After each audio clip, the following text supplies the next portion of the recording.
Our stories of the day. So let's take a look at what's in the diary. Right, first up, we've got the Equality Court. It's expected to hear an application brought by the Nelson Mandela Foundation to declare displays of the old apartheid flag as constituting hate speech, unfair discrimination, and harassment based on race. Also today, we follow up on flooding that has begun in northern Mozambique following heavy rains over the weekend. Then the associations, taxi associations in Tshwane and surrounding communities are expected to participate in a protest march to the union buildings. We'll have more about that in trending topics, about the hashtag Tshwane shutdown. We'll talk to you about that now. And of course, the Western Cape government is today expected to launch a 200 million rand housing project in Mitchell's Plain on the Cape Flats. All right, those are the big stories of the day. Let's take a look at Twitter now and see what the trending stories are. So first up, we've got Ace Magashule. So, it's been such an interesting weekend and so many revelations coming up. But a big one this morning is talking to the fact that Ace Magashule is claiming that his phone has been bribed. He's talking to the fact that they're aware that raids are going to be taking place on the Thuli House, different government officials' offices, and yeah, he's spilling the beans quite a bit. There's quite an interesting article out at the moment. But I mean, what are your thoughts on what's happening now? I don't really care to share those at the moment, Leanne. Okay. Because, the things I'm thinking right now best remain in my head. Yeah, because if there was a bubble over my head right now, ooh. The truths would be quite scary. I tell you. But it's an interesting one all the same. Ace claiming that his phone is bugged, and yet he knows about raids that are going to happen. How did he get to know about those? There's so much going on at the moment. And our question of the day actually pertains to exactly this. Yeah. And we'll come to that shortly. But sticking with the trending topics, it is very interesting. And Ace has been in the news. He's been hogging the headlines for a couple of weeks now. Yeah, and including stories of potential arrests coming up for both Magashule and the public protector. So do stay tuned. All of these stories ahead. And in fact, there's going to be quite an interesting conversation with Angelo Fick and yourself a little bit later on. So I can't wait to hear that one about some of the developing stories. But let's move on with some more of the trending topics. As we mentioned earlier, it was that Tshwane shutdown. Yeah, so taxi associations marching there on the union buildings today.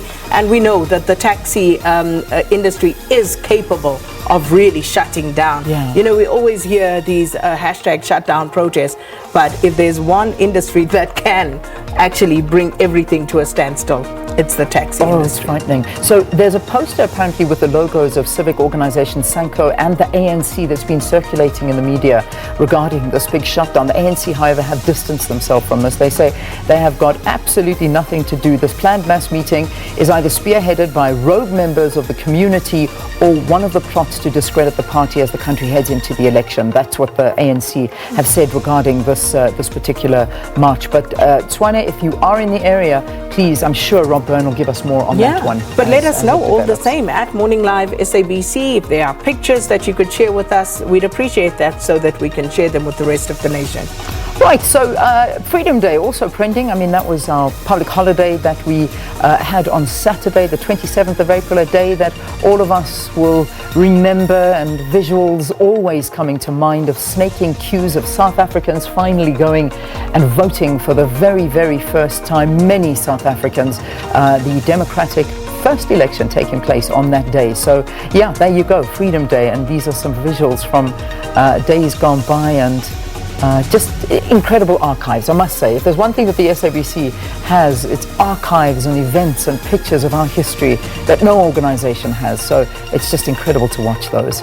Well, I don't know how young you are, but did you vote on that Thank you day? for asking how young I am and not old I am. You see, it's nice when we're like almost the same age. It's great. That was the first time I voted as well. That was my first vote as well. Yeah, it was amazing. It was different because I mean, I suppose young 18-year-old, I don't really understand too much of it, and I'm sure it meant more to you than it did to me at that time, because, you know, I was a little bit... Possibly. Yeah. But do you remember where you cast your I vote? very much so did. I voted at the school across the road, still where I actually vote, because I still stay in the same area, and I actually walked up there with a lady who used to work with us she worked for us for 21 years. Oh. And I walked up with her, and we stood in the queue together, and this was her first election. And at the time, I never realized the extent of the power in what was happening. But when I look back now, oh, what a moment. What a moment. What about you? What was your story? I was in that little town that I come from, Standerton. Yeah. Standerton. In fact, so does Emily come from Standerton. Town Hall. Yeah, that's who I voted with, someone from Standerton. See? Standerton Town Hall. Yeah, that's you where guys get around. And how was it?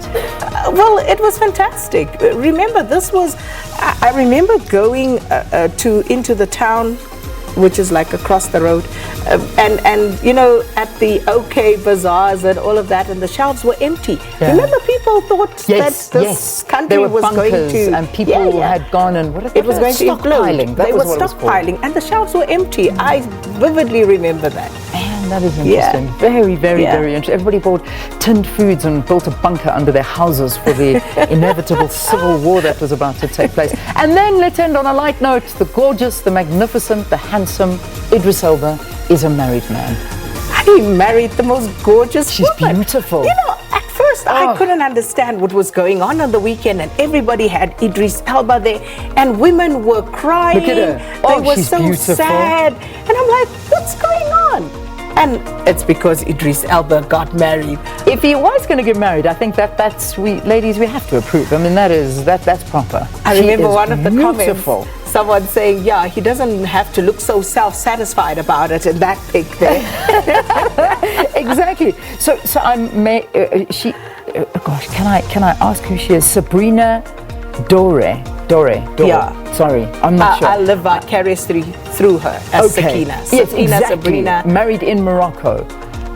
Sabrina. So congratulations. So there you go. Gorgeous couple. Nice. Gorgeous very, couple. very nice. So question of the day now. Let's take a look. Very much so what Sakina was saying, and we want to follow up on those kind of stories that we've been seeing coming out. So we're asking you, in light of the recent events that we've been seeing playing out on the political landscape, do you actually believe that state institutions are still being used for political gain or to fight political battles? What's your take on that? All right, write to us at Morning Live SABC, #Morning Live. Can't wait to read your views. All right, and we'll leave that there for the time being.